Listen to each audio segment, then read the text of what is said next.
Can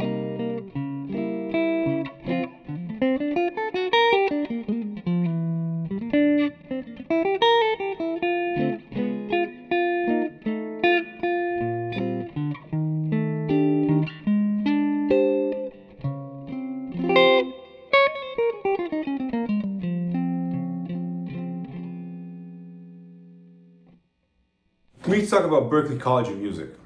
So back around sometime in the 2010s or between 2012 and 2020, I was playing at the bar next door in New York City, doing a little jazz guitar trio, and I asked the bass player if he knew Falling Grace, the Steve Swallow composition, and the bass player on that gig turned to me and he said, "No, because I didn't go to Berklee."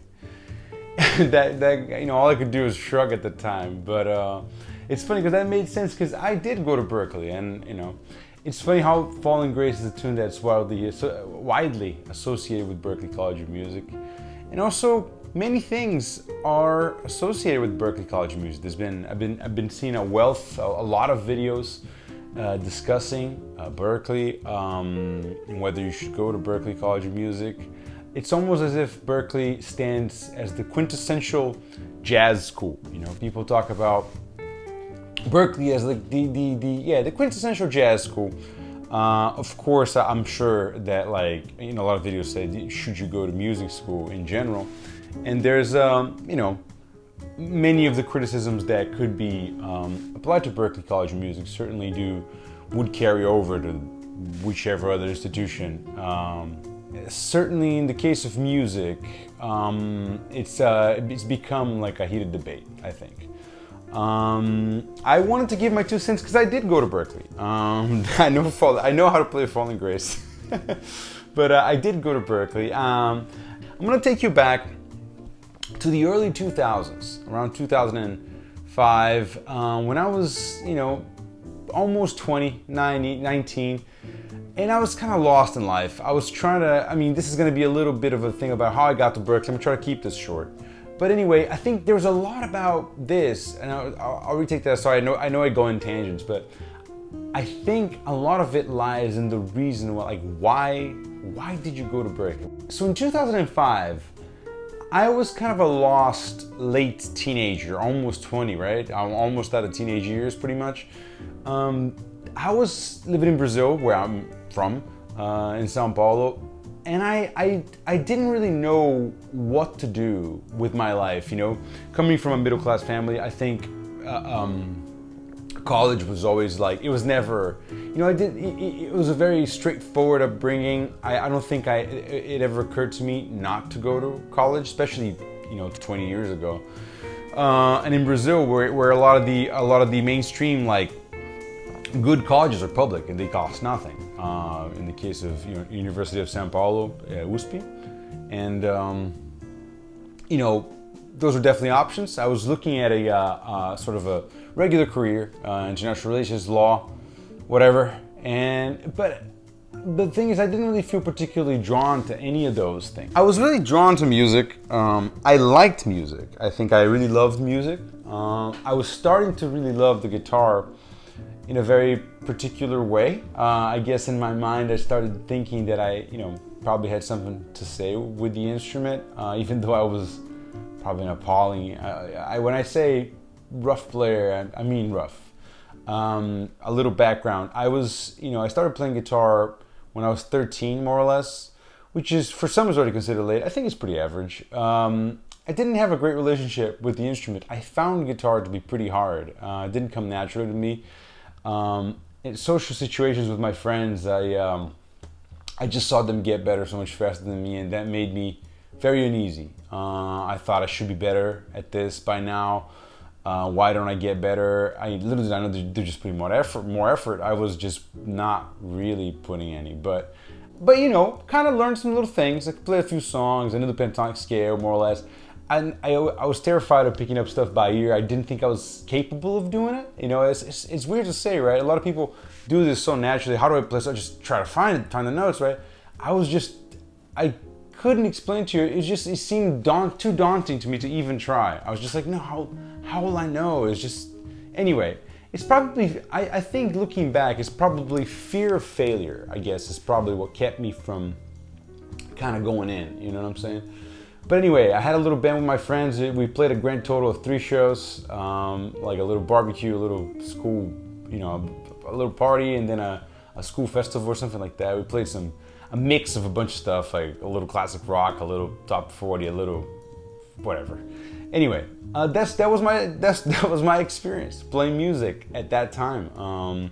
When I decided that music is what I wanted to do, I started, I think crucially, I started taking lessons from a good teacher back in Brazil called Lupa Santiago.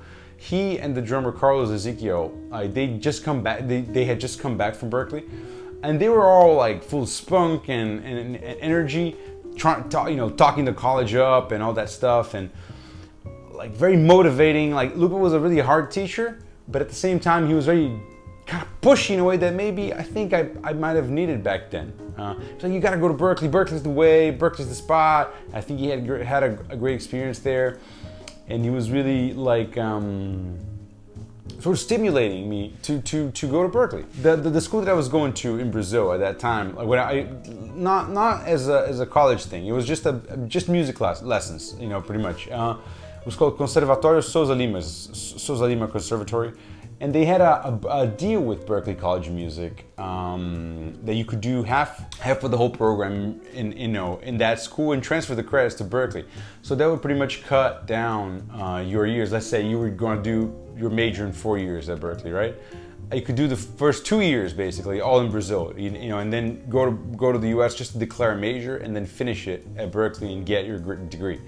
That was kind of I saw that as sort of an interesting idea. I was like, well, maybe I could go, and despite not having any sort of like experience, that seemed like a kind of a good idea. I didn't know, like the idea of being a musician appealed to me, but I was pretty ignorant. I think I didn't really know, I didn't really know what that entailed, right? So I kind of went with that. I started studying. Many, heated arguments with my parents later. They let me kind of like do that, study in Brazil. They helped me out with the bread for that, which I'm very grateful for. I was kind of making a little progress, kind of figuring out how to play at that point, and kind of dreaming about going to Berklee. And this is where I think this really begins. I think in a lot of ways, Berklee represents this sort of dream for me. I thought that when I went to Berklee College of Music, I'd learn how to play and then things would work out. In some way, I'd meet people, I would meet a teacher, I'd meet a musician there. Someone would see the specialness in me, that little something that would kind of get me going, you know what I'm saying? I didn't really know how, and I didn't know why, but I thought even though there was no tangible evidence of it, I thought I had something special, and to my credit, and I think everybody's, maybe being an artist, isn't that what it is? Like maybe you have to think you have something special to say, right? Or else how are you gonna make your work? You have to at least have something that you think you have to say, right? So you at least believe it that you do. But anyway, around 2007, they would send a little tour with Berklee teachers to visit a lot of countries, and they would hold scholarship auditions. And everybody was like, you gotta take part, you gotta do it. So I did, I went. And the song that I played, it was a trio version. I had grabbed a bass player and a drummer, and we played Fallen Grace with the real book chart in front of us. I wish I had the recording of that. It was probably at that point, I didn't really know any songs at all, and I was trying to figure out how to improvise and chord changes, and but even that was but I don't know what I did. But anyway, I played some version of Falling Grace we got through it. We finished the song. And then I had a little interview with a guy from the scholarship commission. Goiko was his name. We talked about stuff, what I thought about, we're going. I think something about my audition went okay, because I did get a scholarship. It was small, about $4,000 I think it was, but it was a scholarship. And I think, it helped, and it counted as something that I was doing towards my education. I think it helped kind of have my parents think that I maybe had some potential or future in these things. Well, after a lot of talking and visiting in 2007, I did. In 2008, I moved to Boston to go to Berklee College of Music to start my, what would be technically my 5th semester. But anyway, I got there in the fall of 2008 to start Berklee College of Music. And this is where I want to start addressing some of the points that, you see a lot of videos and people criticizing. I think, one of the most abrasive ones is definitely Marvin Music, and he goes in hard on Berklee, and a lot of what he says does resonate. I can't lie. I think one of the reasons why maybe I'm doing this video and that it should be relevant to you is that I am one of those kids. I wasn't really a kid anymore. By the time I got to Berklee, I was 23. But I am one of those students of Berklee that wasn't really together. I'm the one that got sold, quotation marks, the dream. You know what I mean? That like I'd go to Berklee and get grade, and I used to think about my heroes at that point. Kurt Rosenwinkel, Wayne Krantz, to some degree, even John Mayer. But there's, Mark Turner, John Scofield. Those guys went to Berklee, right? So that's the place, right? It's the house that Gary Burton built. He got his players there. Mick Goodrick teaches at Berklee. Pat Metheny taught at Berklee. Mick Goodrick was still there, and Hal Crook was there, and everybody was saying, that must be the place, right? Yeah. So I got to Berklee, and it was kind of a rude awakening in a way. It was pretty rough in the sense that, like, when I got there, you do your ratings auditions. I don't know if everybody's familiar with the rating system. It's basically a number grade. It's four numbers that you get. One is sight reading, the other one is, I believe, improvisation, interpretation, I think, and maybe accompaniment, something like that. Four grades from 1 to 8 or 9, I think 8 or 9. Anyway, it doesn't matter. You go and you do an audition with Berklee teachers, playing, the two Berklee teachers. There's usually like a student band backing you up. Sometimes a teacher is playing along with them as well. You pick a piece that you want to play for them, and then they have their own material that they're going to make you sight read a few exercises. And based on that audition that you can do every semester, they basically place you with a number. The average of those 4 numbers will decide how you get to certain ensembles and some practical classes, basically. It's a way to sort of tally up the practical abilities of the musicians, and see, who gets to go into which ensemble, and so on and so forth. Because maybe you have someone coming in that's pretty green, and then maybe you have someone coming in who's like breathing fire, is already all together. Maybe you can get a first semester student that has a rating of 2 on average, and then you can have a first semester student, same thing, that comes in with a rating of 6, perhaps. They come in really together, they can read well, they can comp, they know some songs, they've been playing for a long time. And this, in theory, is pretty good system, because you can even though you're starting in the beginning, you've done a lot, and to be put in your adequate level ensemble, it's better, right? Anyway, my ratings weren't all that hot. I think I got there like 2.3, something like that. I wasn't really a great sight reader. I think maybe a slightly better improvisation. I forgot, but I think it was around that. I don't remember the exact number. This is a big thing at Berklee, because you want to get good ensembles, you want to get good teachers, and this is where a bit of the thing starts to fall away a bit. There's all manners of like pre-qualifications and some prerequisites that you need to do if you want to get some of the good teachers and the good ensembles, the ratings being one of those systems that you got to audition for, that I think riddle a lot of students with a lot of anxiety. Me for sure, I used to get really nervous for those. Sometimes waiting lists, and you have to, like, if you want to get, like, for example, I wanted to get classes with Mick Goodrick, the legendary guitar teacher.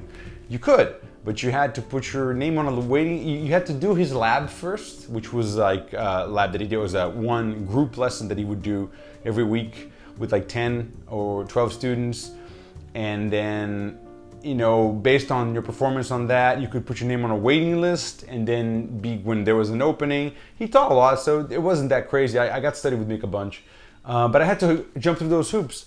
But the thing is, a lot of the students that were from America had come to Berklee College of Music before on a summer course or Berklee summer, or done something else there, or they were kind of in the know. They knew the teachers. It was known that they were pretty good, and they managed to skip the line on those things. I remember when I was sitting in the guitar registration and guitar office, waiting to pick my guitar teachers, and then a buddy, another guitar player that was really good, still a friend. He asked me, like, who you hoping to get? I'm like, oh, Mick Goodrick. He's like, oh yeah, me too. And I'm like, yeah, I think there's like a waiting list thing. He's like, no, I don't even feel about that. He didn't really know anything about the waiting list. And next semester, sure enough, I think he had him. And either at the same time that I did, or there didn't seem to be much of a waiting list for him. But maybe he came with a recommendation from someone. I think he mentioned that, like that another teacher recommended him or something because he was really good.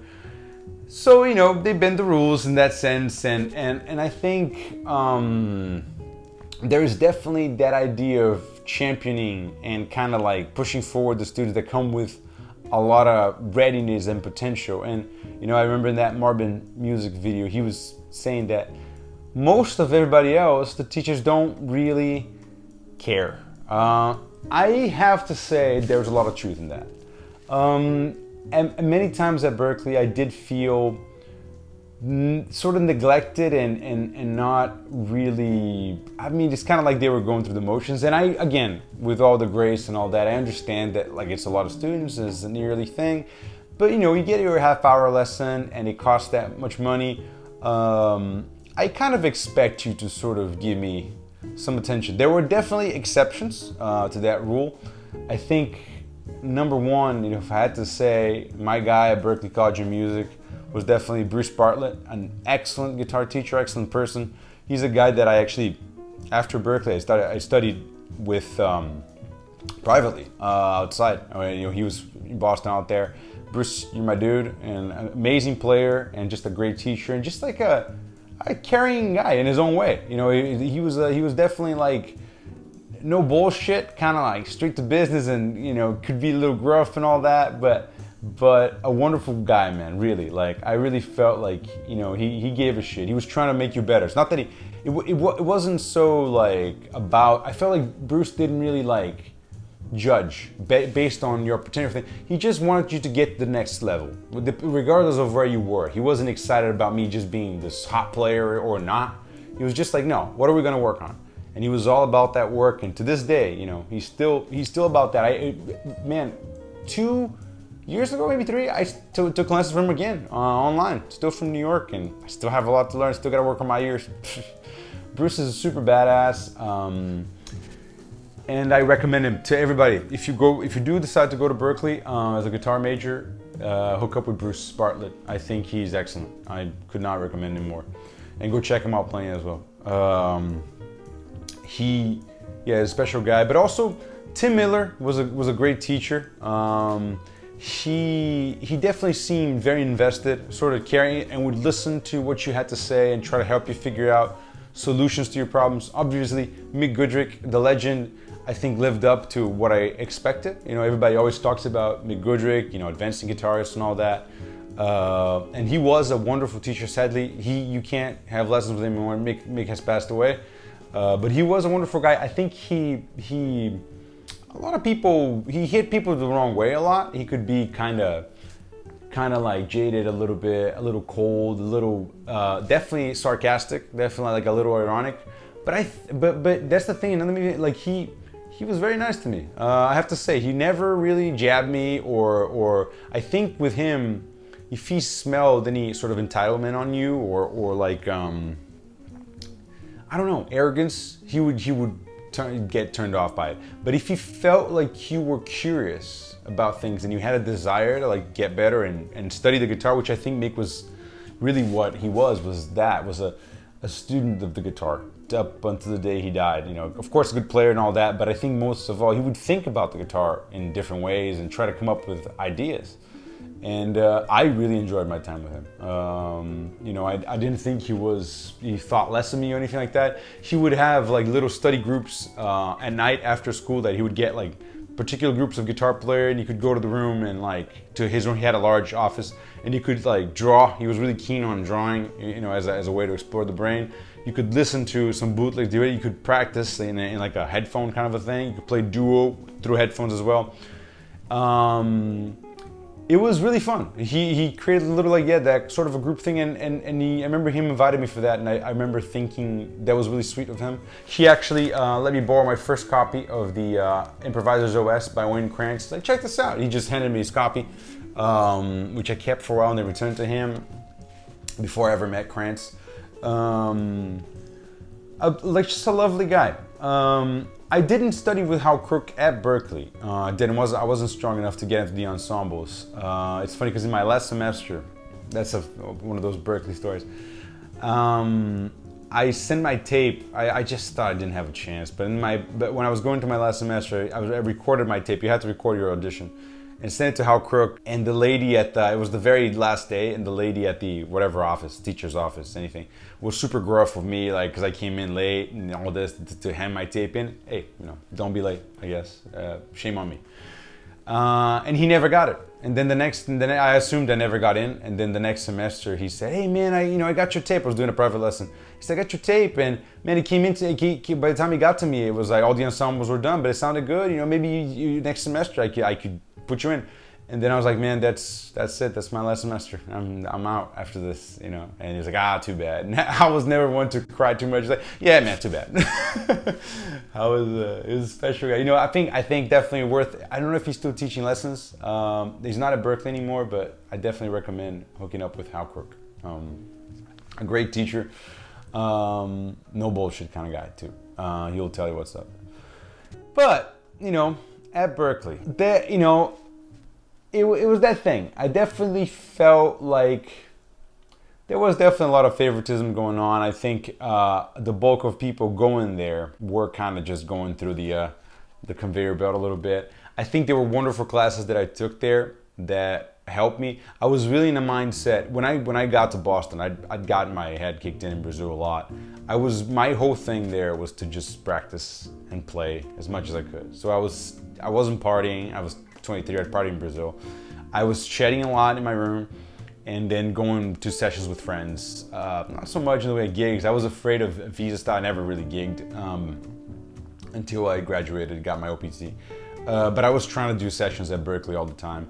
I tried to do all those things, the Jazz Revelation records, tried to do guitar night, but it was definitely one of those things that felt a little bit in that sort of like Usual Suspects kind of vibe. It was always the same guitar players that got picked, you know, your semester of hot shots, they would get in, and I usually got the almost, you know, like I remember a guitar night, the teacher that would hold you, he's like, yeah, you know, man, close, but not the semester and all this, maybe it was just be nice, or I don't know, but I never really got in. I never really got guitar night, never really got my Berklee Performance Center recital, never really got Jazz Revelation records, never really got the cool ensembles. And that's one of those things that really kind of like chafes a little bit. I think I enjoyed the class I took, and I used my Berklee opportunity to work hard and improve on guitar. But I will say, you know, that thing of the social and the hot players coming in, it's definitely a thing, and that happens. And another, I think, issue is this too. You should really, if you do decide, because the whole argument is, you know, and the reason why these videos are made and all that is to decide whether you should go to Berklee or other music schools. That my experience is with Berklee, but I think that would go for any. To be honest, all these things I'm saying, I think would probably apply to many schools, you know, music schools, or they're just. It's in the best interest to prop up the amazing players, right? That basically don't take much, you know, to do what they do. I will say this, I think when you get there, if you do, make sure you're at the right spot when you're playing and all that, because I think first impressions is funny, right? A lot of my friends that went to Berklee with me, that they were like hot shots and all that, that first impression really lasted. I've seen so many of my friends got hooked up with amazing things just on account of like somebody that went to Berklee with them. Remember, oh no, he was badass at Berklee, I'm gonna call him, you know what I mean? and things that I could never get, because I guess when I was there I wasn't all that together, and like I just never made that good. I was never seen as like a killing player back at Berklee, which I think is really important and really lasts. Is sort of that thing that like people that are gonna go in the business or the networking, if they see you as like that killing player, that impression stays on their mind, right?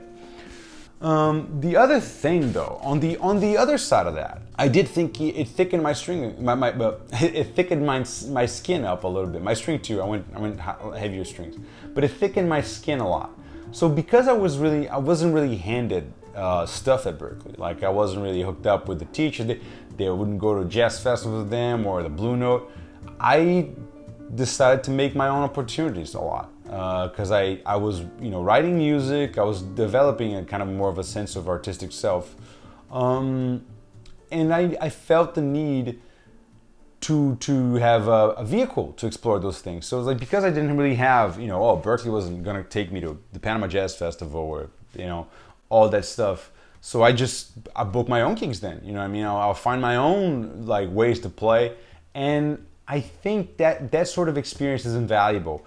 Not having anything handed out to you means you have no sense of entitlement, which is, I think, if there's one positive thing about me, it might be that. I just, everything I had to build alone. I didn't really know how to do any of this stuff, like put a band together, book shows and all this. Everything changes, so you had to get out there and figure out how to book a venue. What is it? Who do you talk to? Why is it an in-person thing? Is it an email? And I started doing that, and I think that set me up well from when I got out, from when I went into life. And the thing is, these videos, all those are about, should you go to music school, right? That's a tricky one to answer. And that's why I can't really give you an answer, because there's no right or wrong answer. I think there's a lot of arguments to be said that it's a crazy investment, especially now. It seems like tuition, from what I was looking at Berklee, seems to have almost doubled from the time that I was there in 2008, and it was expensive then. I had a scholarship that I managed to bring up when I was there, but if I'm thinking, if you don't get any scholarship to go to Berklee, and if you're considering taking a loan or something like that, I would say don't do it. It's such a huge financial hole that you're gonna need, for your career, to get started. That money is gonna be so hard to make up. Make sure, take some time, like I think the guy in the Marvin music video said, I agree with him. Take some time and prepare yourself to maybe get your playing to the point that they might get you a scholarship, they might get you some incentives to go. You're more ready once you're there, because you don't want to just be there and then like sort of struggling, But at the same time, I went, right? I think ultimately it did allow me to spend some time working towards the skills that I needed to do things as a musician. At Berklee, I kind of quickly realized, because of all that stuff, because of all the system and how it's geared towards like the students that already come really well put together. And if you're going to be one in the crowd, which was pretty close to what I was, make sure you sort of figure out fairly quickly what you want to be doing and start working towards that. I think that's one of the things that Berklee, that I think I did right at Berklee. That's probably the best way to put it. Once I realized how things worked there, and that I wasn't really gonna get much place anywhere, just trying to hope they would believe in me and put me in like favorable situations. I just got out and started doing my own thing. Then try to find teachers that you relate to and can connect. But I think my overall advice to you would just be that, Berklee can be a really cool place. Overall, I really did enjoy my time there. I think it left some scars in the sense of like self-esteem and like feeling like I wasn't really like anybody or wasn't like anything special. That might have been a good thing too, realizing that you're nothing special, so you better get to work. But it is a huge investment, especially nowadays. So I would say try your best to be prepared and make sure they give you some sort of scholarship or financial aid. That goes for any music school, obviously. And then, you know, once you're there, I know it's complicated because there's so much going on. You're trying to just get your music together. Try to start thinking about what you want to do with that stuff. Do you want to be a professional guitar player? Do you want to be a composer? Are you going to try to be an artist? Yeah. Anyway, that's what I have to say about Berklee College of Music and my experience there. I wasn't really much of anybody there.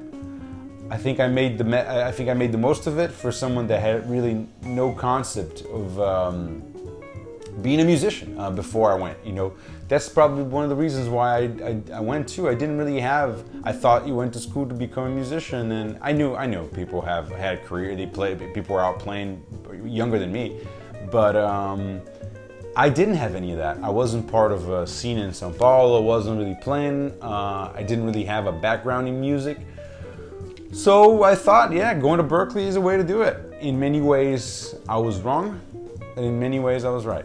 So make of that what you will. I hope this video was helpful. If you have any questions about Berklee and my time there that I can help you with, whatever it might be, leave them in the comments. I'll definitely address them. I think, in a way, you could make a very pointed critique or specific thing about music school or Berklee in general, but I think my take is just to give you my experience at Berklee, and hopefully that will help you make your decision, you know. Anyway, I hope you enjoyed this long video of me rambling on about Berklee College of Music, and I'll see you on the next one. Thank you very much. Oh yeah, please like and subscribe. Gotta try, right? See you soon.